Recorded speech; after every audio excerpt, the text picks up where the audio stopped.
So here we have the Honda CR-V 2 litre SE 4x4 on a 14 plate. Let me show you around the outside of the car first of all, and then we'll hop in and run through a few controls on the inside.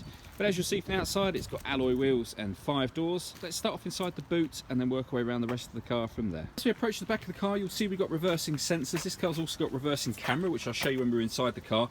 Loads of boot space, along with that 60/40 split folding rear seat as well.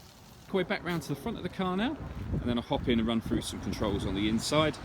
But now that we've done a full circle of it, you can see it really is in great condition all round.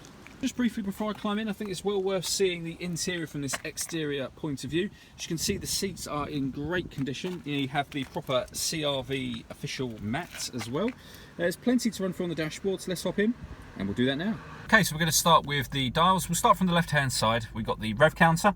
Next to that, it will show you what gear we're in. Then we have the speedometer. On the far right hand side, we've got the fuel gauge and coolant temperature gauge, and the little kind of round circle in the middle, the digital area, is the trip computer for the car. You can change the information that's displayed up there using buttons on the steering wheel. Underneath that, you'll see the total miles on this car are 16,163.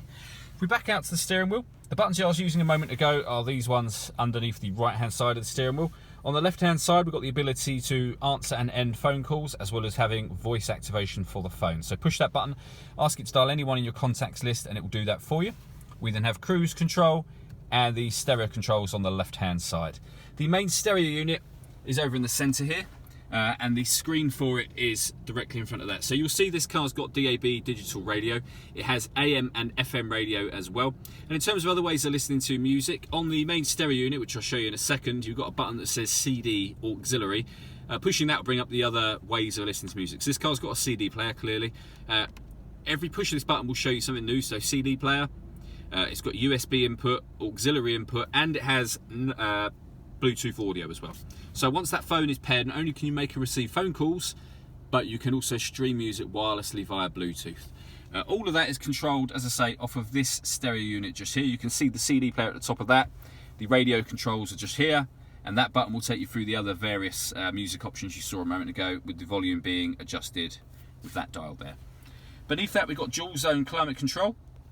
So you adjust the temperature independently on the right and left hand sides of the car. Turn on the air conditioning by pressing that button, or hit auto and the car will maintain those two temperatures for you.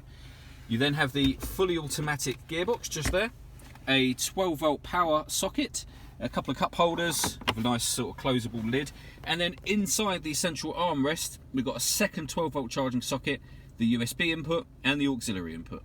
So all that leaves me to say is thank you for taking the time to watch this video. If you'd like to come and see the car in person and have a test drive, feel free to call any of our MJA sites. We'd love to hear from you soon.